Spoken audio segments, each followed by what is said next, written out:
fiction, science fiction, horror, fantasy, crime, LGBT, thriller. You have now entered the House of Mystery with your hosts, Eric Shapiro, David North Martino, John Copenhaver, and Al Warren. Heard on KCAA 106.5 FM Los Angeles, 102.3 FM Riverside, and 105.0 AM Palm Springs. Welcome back into the House of Mystery. I'm Al Warren, Mr. Dave Martino. I'm here. Happy New Year. Happy New Year, yeah. That's the first episode back, I guess, after the 3-week hiatus. That's right. Don't call it a comeback. See, people, is it the bad thing is people don't know what you're talking about. No, now. they don't. That's not very 90s of you, right? and it's still hard to believe that the 90s is like 30 years ago. I know. Well, he was on New Year's Rockin' Eve, and I did turn that on for a minute, too. Oh, a minute. You were watching the whole thing. You were laying on the couch with the cat. And, cat, exactly. Come on, tell the truth. No, we watched The Shining for part of it, because we wanted an upbeat movie to ring in the New Year's.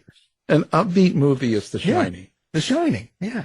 How do you find that upbeat? I'm being a little sarcastic. Yeah, I was going to say, what's your wife doing? Like, she's kind of like got a little light on watching you, right?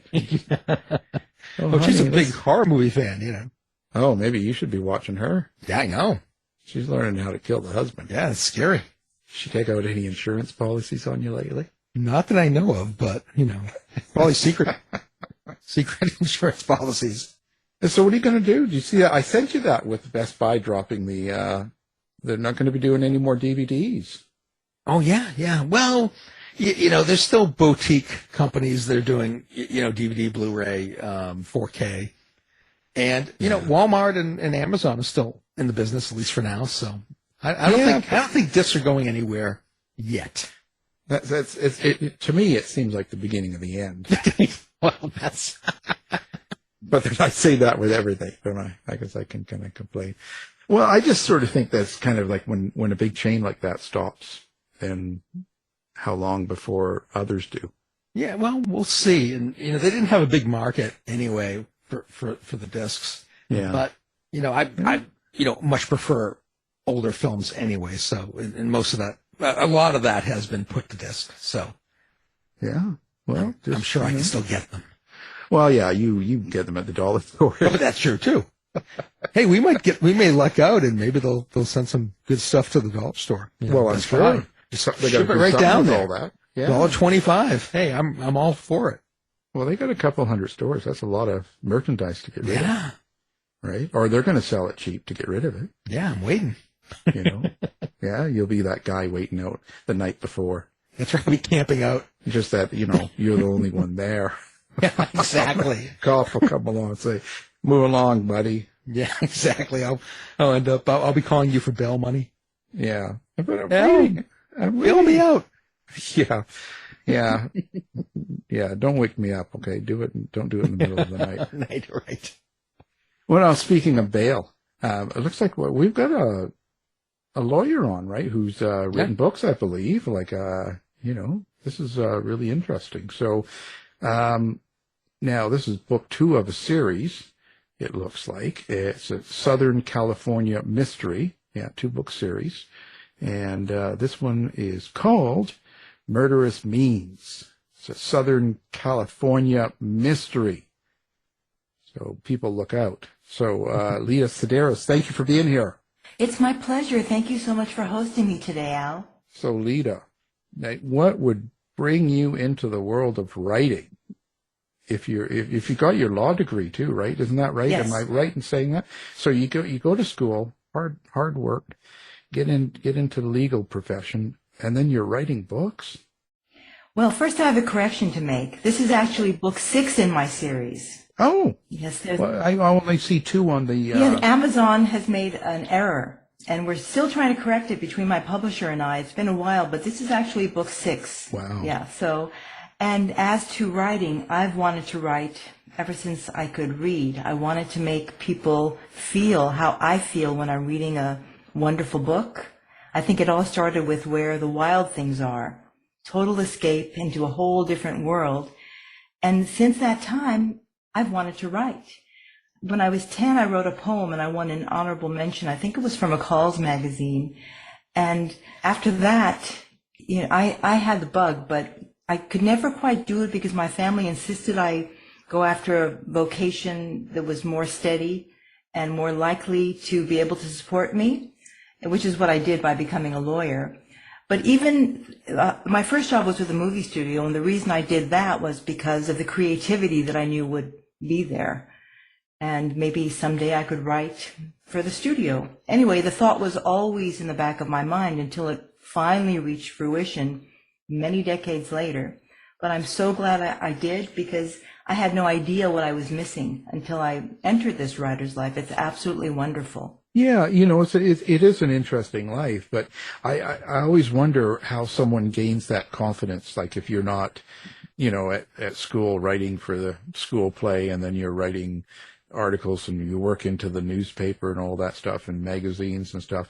How do you gain the confidence to go, okay, I'm going to write this because it's a fictional story, comes from your mind, you write it, then you have the nerve to send it to a publisher or send it out. Like how do you develop that? How did it happen for you? I had 2 confidence boosters early on. The first one was I won a scholarship to attend the San Francisco Writers Conference based on a chapter I'd submitted of a work in progress that was historical fiction. And I was shocked when an agent called me and invited me, and I went, and once I got there, everyone approached me like I could write. They all believed that I could write. Agents wanted to see my work. The problem was I had nothing written at the time, but that gave me the first boost of confidence to go forward and write what I really wanted to write, which was a mystery, because that's what I love to read. So I wrote for the next almost 2 years before the book was published, and along the way, I submitted my manuscript for another award, a scholarship award through the Mystery Writers of America, and I was one of 2 national winners. Another huge boost of confidence that I could do this. And somehow I did. It's a miracle every time. I don't know how it happens, but somehow I reach the end and it all makes sense, for which I'm quite grateful. Yeah. Oh, God. Yeah. You have to be happy. How do you deal with this world but nowadays? I always both Dave and I have had books published, so I know that, and plus being in the public on radio, you get a lot of feedback, I'll call it. But, in this world, it's pretty judgmental and can be pretty negative at times. Are you looking at reviews? Do you think about what people are going to say or do you avoid that? Well, I recently read, I heard Janet Ivanovich speak about reviews. I love her work because it's so simple, it's funny, and it's a mystery adventure. They're so entertaining all around. And she said, and she has thousands of reviews on Amazon, that she doesn't look at them because they're so brutal. So I don't know if this brutal world ever will stop being so. So to me, the best thing is just not to pay any attention to them. I mean, even J.K. Rowling with her first Harry Potter got a brutal review in the New York Times. It didn't stop her. I think as long as we know that we've done our very best, and I do feel that way once the book is out of my hands, there's nothing I could do any better. It happens. I mean, people are going to criticize you no matter what you do sometimes, but it's not my problem. I've done the best I could possibly do, and I don't know where they're coming from. So I don't really pay attention to it. I am, however, very, very grateful for my wonderful reviews. I just got one from Kirkus for my new book, and it was fabulous, and I was very grateful for that. Yeah, it's not worth getting caught up in all that anyway, personally. I mean, I've been there and done that where I was, and now it's not really worth it. It kind of takes the attention away from writing, It takes away from your joy, and nothing should do that. No, of course not. Now, let's see, like what this series, it's a PI sort of series, and that, so your main character, I guess, is Corrie Locke. Is Yes. that correct? Mm-hmm. So where does Corrie come from? And I should say, who is Corrie to you? Well, she is loosely based on my former life working as a movie studio attorney, except without the homicides. So when I first started writing the initial draft, she was me. I mean, it was just a blueprint of my life, but I kept dozing off because it was so tedious. I came back and changed her to an entirely different person. I was very shy and timid when I was 26 years old. That was when I got my first studio job.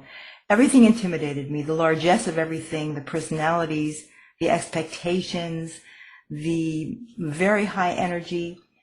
But she's different, very different than me. She can take it all because she's the daughter of a very well-known LA private investigator. And together they cracked a few high-profile cases, so she knows what she's doing, and really nothing phases her. I should say very little phases her. And so I just went from there. I made her everything I was not.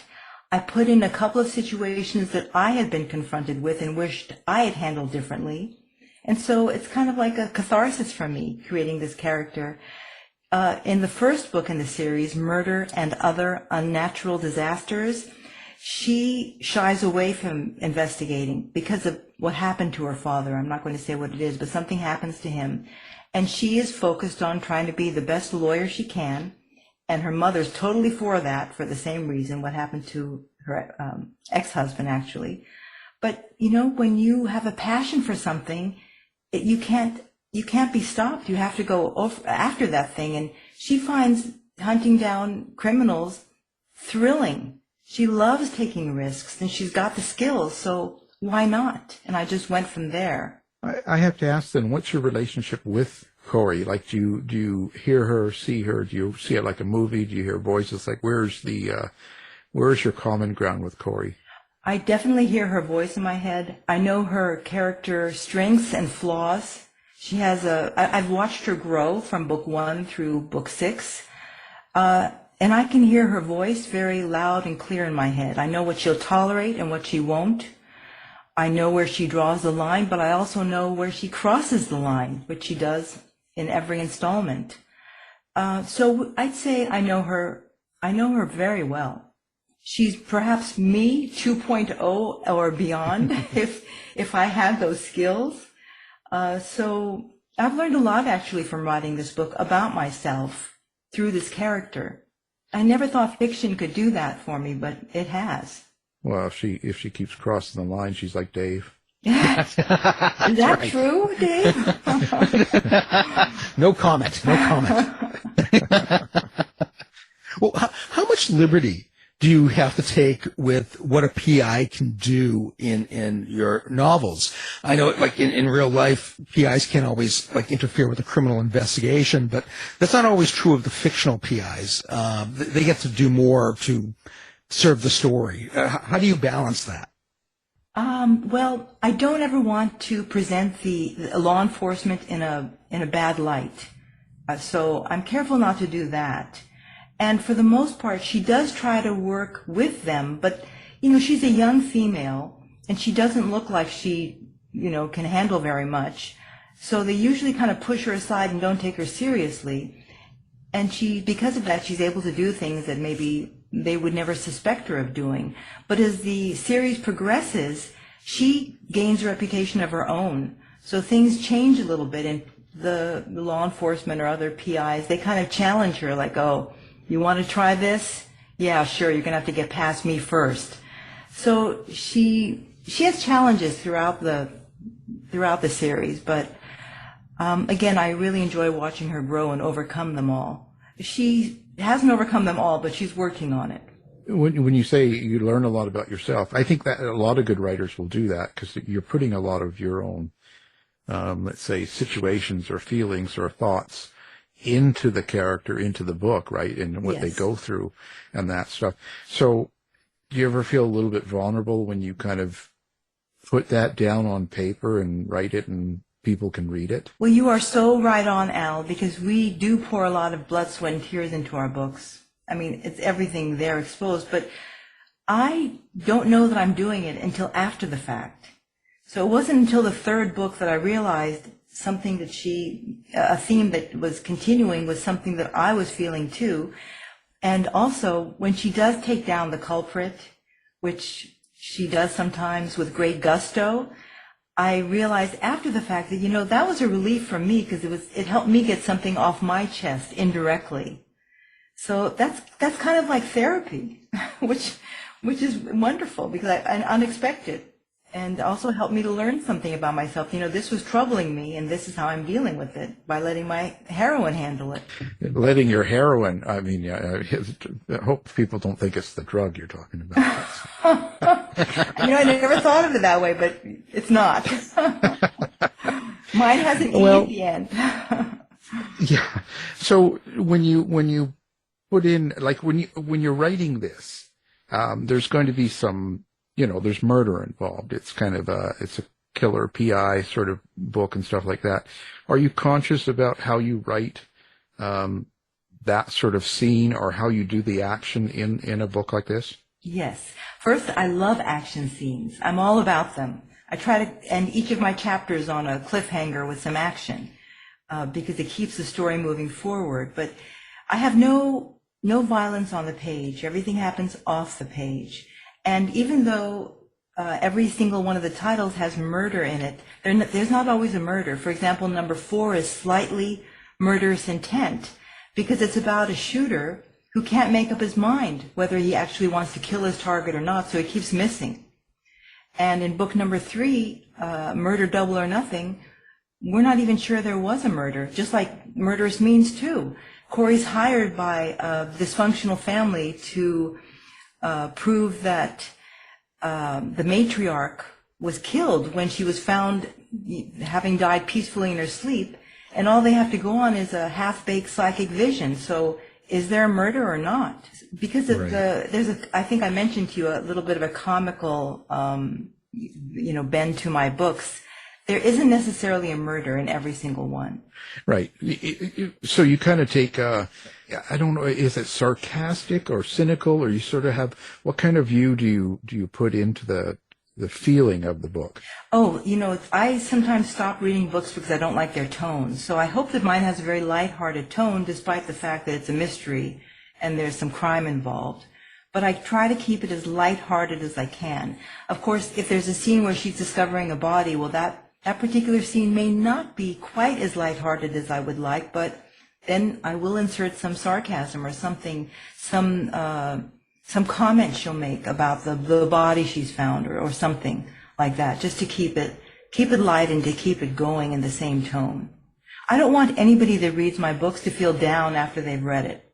I want them to feel up. I want them to feel like they've been on an adventure that was fun and exciting. So that's how I look at it. Well, you put a lot of snappy dialogue and a lot of humor into your books. And I'm just wondering, just like stand-up comedy, there's a need for timing when telling jokes. There's a certain timing for humor. Do you feel that there is a comedic timing, I guess, of sorts to be humorous in prose fiction? Oh yes, absolutely. As a matter of fact, it's very much like stand-up fiction. And when I write the first draft, which is quite dreadful, typically, there is no humor in it at all. My characters are all stick characters. They have no basis to them at all.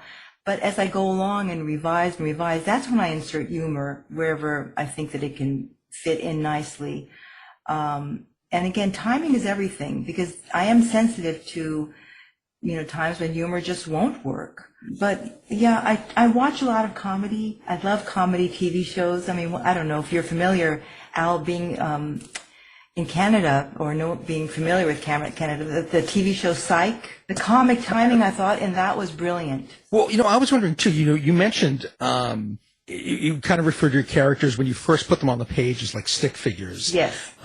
Maybe with no agency of their own. And I've heard of at least one other author that does this. And I'm wondering if it's to keep control of the character so that they don't go off and do things to confound the plot.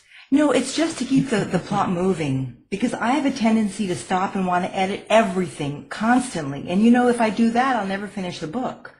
So I don't. I keep the plot moving. That's why I keep them stick figures. Once in a while, however, a scene will call to me, and I will flesh it out some more.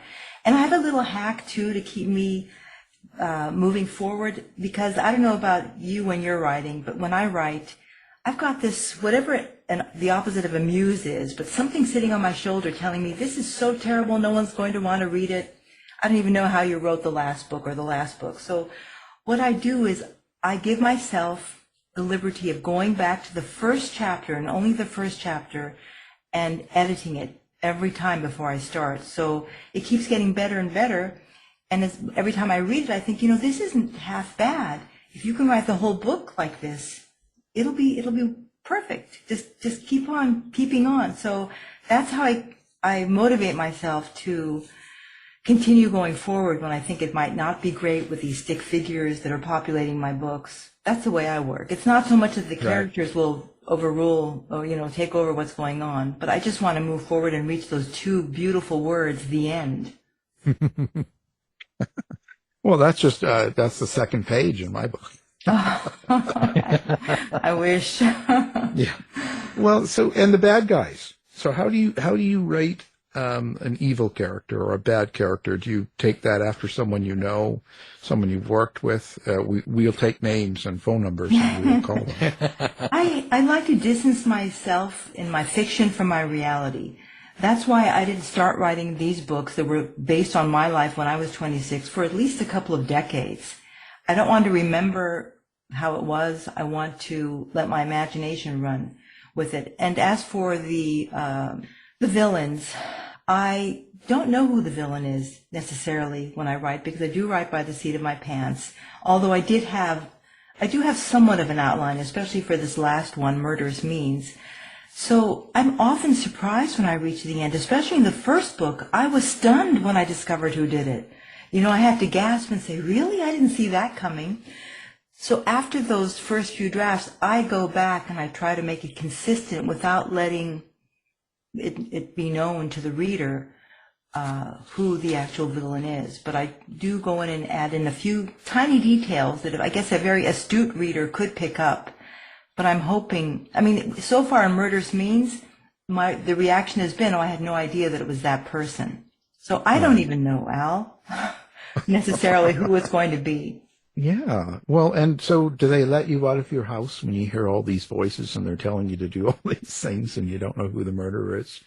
Well, you know what? I don't know if it quite works that way for me, because I just keep, I'm mostly in my heroine's head. That's Corrie's head, not the drug. Yeah, I was going to say, well, throw heroin in there too. I've got to watch how I use that word now, but I'm in her head, so I'm trying to see everything from her viewpoint. So she's constantly thinking, could it be this person? She has a list of suspects in her head, but even in this last book, I had a different culprit at the end. And then I realized, this just doesn't work. It didn't sit well with me. Intuitively, I knew it couldn't be this person. So Corrie and I, had to go back and fix those last few paragraphs in order to uncover the real culprit. So I go with the flow. I go with whatever I think will work, somewhat intuitively and logically as well. Well, is it hard creating a mystery when you're writing by the seat of your pants? Do you find that your first draft is kind of like your outline? Probably, because I tried writing my second book, Murder Gone Missing, with an outline. I felt like such a professional. I wrote the outline and I'm going to stick to this. I'm going to be like a real writer. But I started and I just could not do it. I didn't want to know what happened. And I don't want to know. I like to be surprised. Like, even at the very beginning of Murderous Means, something happens to her that I didn't expect. It was a mishap that caused her to behave perhaps a little bit differently. And it took her by surprise too. So I like not knowing the little details and even the generalities of what's going to happen. I like the surprise aspect for me, because I feel if I'm surprised, my readers will be as well. I'm the same way. I think a lot of authors are. You'd be surprised at how many big names write that way. I think it was Lee Child I read. He likes to. He can only write by the seat of his pants. I think there are quite a few. Yeah, I'm sure. Well, I think if I wore pants, I would be that, but... Uh-oh. Uh-oh. I won't ask. Uh-oh. Get the censors. Yeah, I get to say, beep, beep, beep. But, when you put all your time into to writing one of the books and the characters and the outcome, and you get it all finished into the publisher, all the edits done, because you put so much of yourself and you relate to the characters and all of that goes into the book, how do you think writing one of these changes you yourself? Wow. Well, first of all, again, it's a miracle every time it's finished. Because in the beginning, it's like, how am I going to get through this? And just to digress a little bit, with this latest book, Murderous Means, I reached about 60,000 words, and I found I couldn't continue. I just couldn't go anywhere. It was going so slowly. Yeah, I didn't know what was wrong. I wasn't motivated. That had never happened before. Maybe it was, I don't know. But in any case, what I did was I stopped writing it for about a month and a half, and I turned to writing another book in a completely different genre. And I started feeling excited again. That came very smoothly. When I was about 30,000 words in, I was motivated once again to return to Murderous Means and finish it. And I don't know, again, what happened, why I lost my mojo, maybe for a little while, what caused that. Maybe it was pressures of life. But again, it turned out fine. And I don't think anybody that reads my books can quite figure out where I get these characters from, because they're not real. But you had mentioned, Dave, that you're a fan of old movies. By old movies, do you mean the 70s, 80s, 90s, or do you mean prior, like 30s and 40s and 50s? Well, my favorites are 70s and 80s. Okay. Because a lot of my characters, actually, I base on older actors. Maybe from the 70s, maybe from the 30s or 40s. All of a sudden, in this book, in Murderous Means, there's the sister of the and then dysfunctional Means family who hires Corrie. I have no idea where this came from, but I suddenly heard actress Jean Arthur's voice in my head. I don't know if you know who she is, but she did some Frank Capra films. Okay. She did Shane with Alan Ladd. I'm a big fan of the golden age of Hollywood. But in any case, so every time I wrote that character, somehow Jean Arthur, and of course I didn't know her, and I've seen maybe 5 or 6 of her movies, but that's who I heard, that's who I saw. And that made it really easy to write that character. Wow. So you're seeing images and hearing voices. Yeah. Again, there's no heroine involved except, Corrie. Sure. Yeah. No, hey. The last thing I do is judge. Thank you. And I like the old movies myself. I'm really into the old, I listen to a lot of the old radio shows. Yeah, right same now. here. I love suspense or suspense. Yeah, exactly. No, and that's sort of what I really like, that sort of thing. And plus it puts me in the mood if I'm writing and stuff, right? Exactly. Yeah, I like being in that. You pick up a lot of phrases too, and a lot of terms people use at different times too, which you can kind of incorporate, I think. So what do you hope, when someone picks up one of your books, takes it home, reads it at the end of the day, what do you hope they take away from that book? Well, I know what I hope I take away from a book when I pick it up. I hope to completely disappear so that you can't see me. You just see a book that's open and pages turning. So I hope they can completely lose themselves in what's going on and leave the world for a little bit and just have some fun. When I write, I feel like the readers are sitting next to me and I'm telling them a story that makes them forget everything else. Time flies. We're not aware of that. We don't know where we are anymore. We're just having a blast inside the pages. So if someone reads and is thoroughly entertained, I cannot ask for more than that.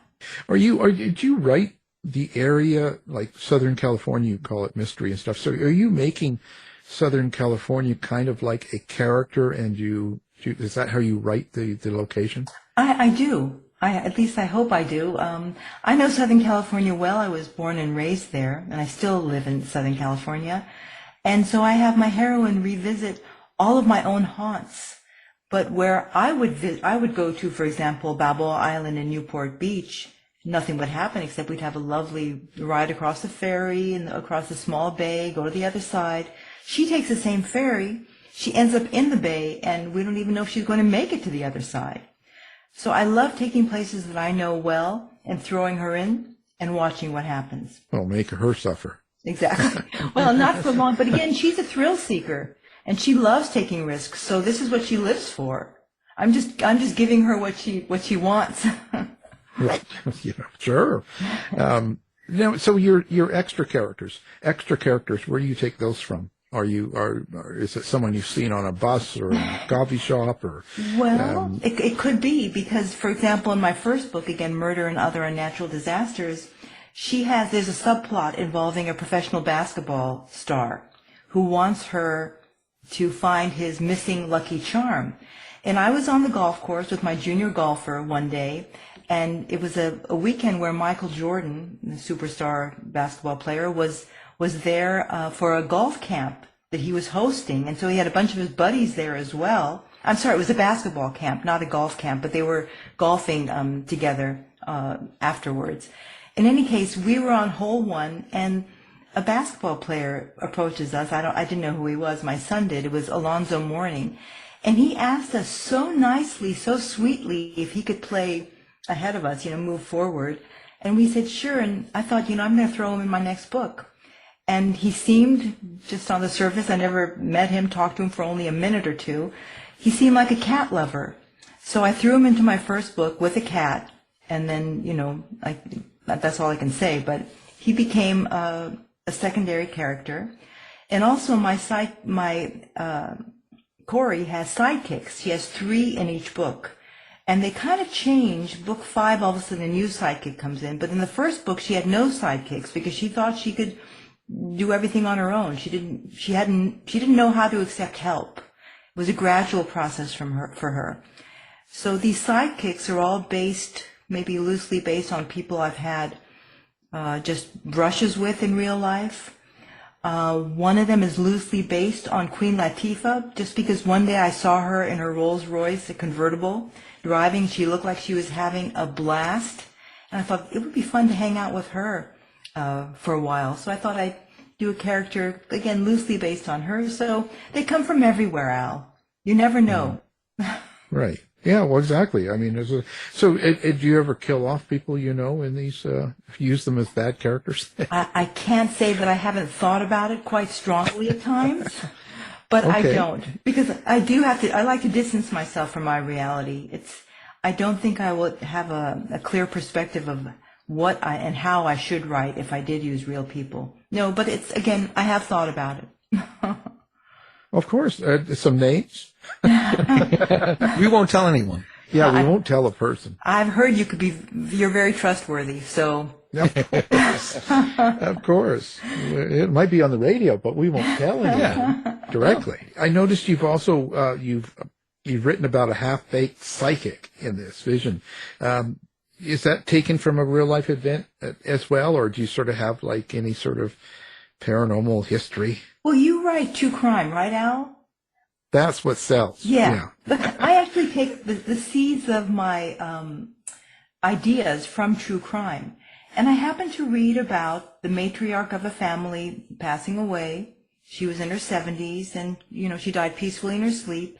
And then I was on a podcast where the host told me that her sister, about the same age, had passed away, and she was certain there was foul play involved. So that's how I got the idea for this book.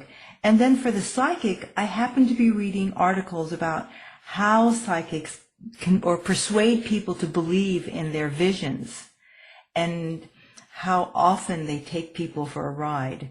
So that's when I decided, well, let's have Corrie deal with a psychic. Is she the real deal? And Corrie immediately says no. She says, I'm going to solve this case by proving that the psychic is a fraud, and it'll be a done deal. We'll get paid and we can move on. But it's not so easy as she thinks it's going to be, and there's some more complications that come into play.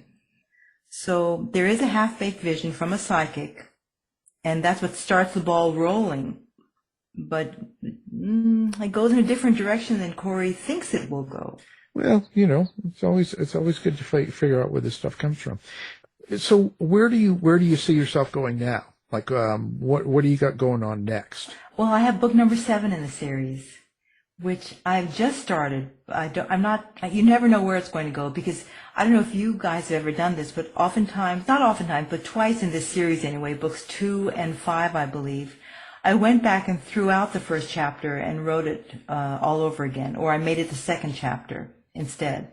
Yep. So anyway, I'm working on book 7, and in book 7, I'm not sure if this is going to be the case yet, but I'll give you a scoop, and that is, we don't quite know what happened to Corrie's father and who did it, so hopefully that will be answered in book 7. With 7 books in a series, how do you keep track of your continuity? Do you have a series Bible? Are there tools or systems that you use? After I write the first draft for each one, I go back and I summarize each chapter. I kind of say that, and with a timeline as well. Otherwise, I'll get mixed up, because everything happens within a week in each of these books. I don't like to prolong it. One happened over a Memorial Day weekend, but so that's how I go back. But I've never really had to. I guess I have, but not very often do I go back, because I do have a good sense of what's happened before, or maybe I'm kidding myself, because I saw an interview with Stephen King once, many, many years ago. He was being interviewed on the radio, and a caller called in and said, "Stephen, you had a piano in a chapter that suddenly just disappeared. It was never mentioned again.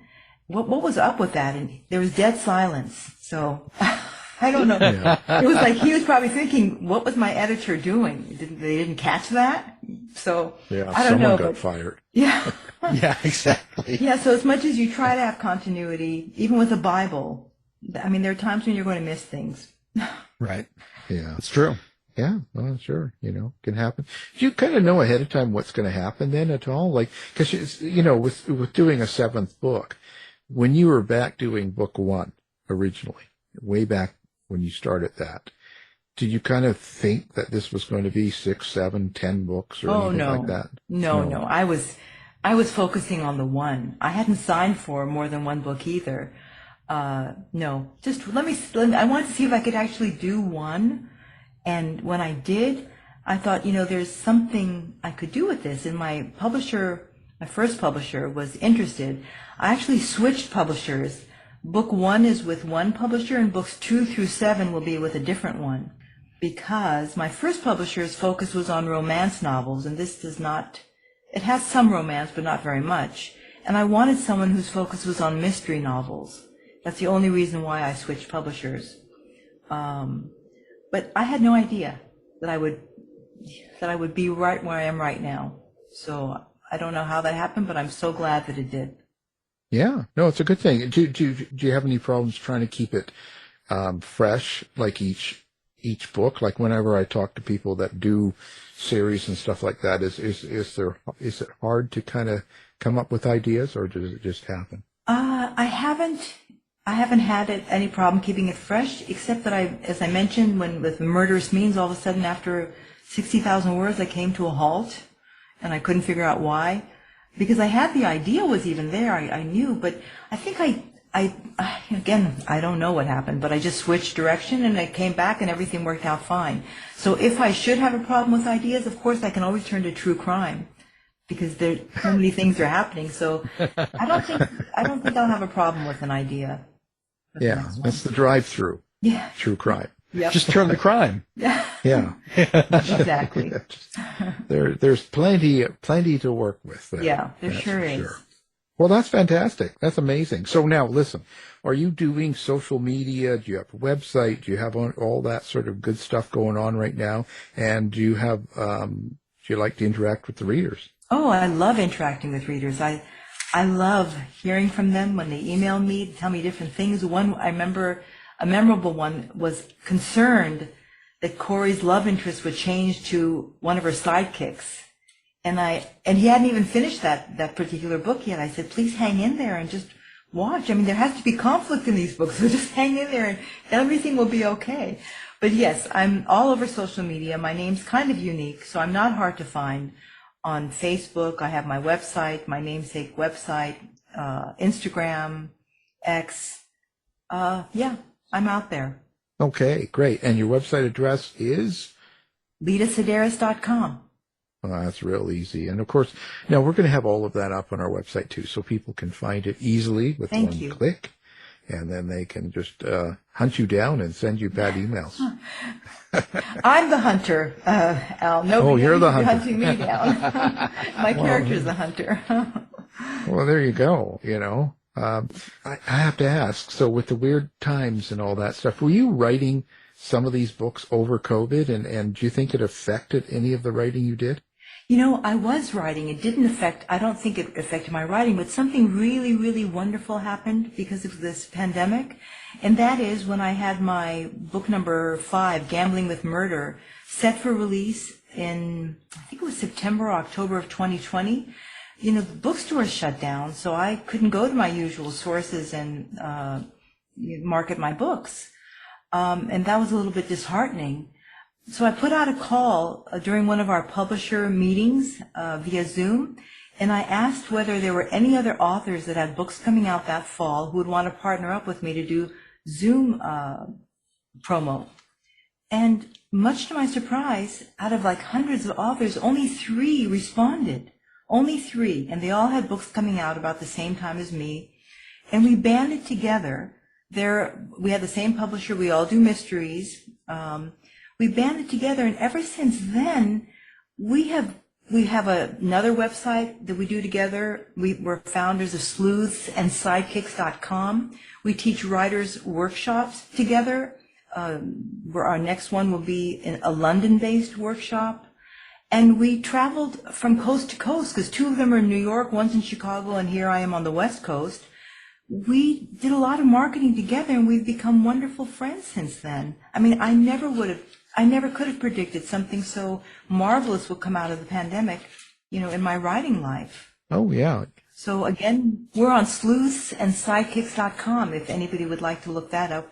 It's a reader-oriented website with articles that are reader-oriented about how to overcome everything from public speaking to interviews with authors that we're fans of, like Rhys Bowen or Martin Edwards. I mean, we've got everything on there, and we've become good friends as a result of it. Oh, there you go. Yeah, no, it's pretty amazing. I think that there's a lot of good in social media as well as the bad out there. Mm-hmm. And there's a lot of, there's always something good comes from bad things, usually. Yeah, silver linings. Silver linings. Yeah, might always see it at the time, but, there's good things. So, well, this is it. We appreciate you being on the show. I appreciate you having me. Thank you so much, Al and Dave. I loved being here. And so in your newest book, Murderous Means, it's a Southern California mystery. And it's book 6, not 2, 6. So Amazon. Do not believe in Amazon. No, it's book 6. Thank you. So people know. So, Lida Sideris, thank you for being here. Thanks again very much. Thanks, Lida. This has been a production of the House of Mystery Radio Show. To find out more about our show, guests, or hosts, go to our website at houseofmysteryradio.com.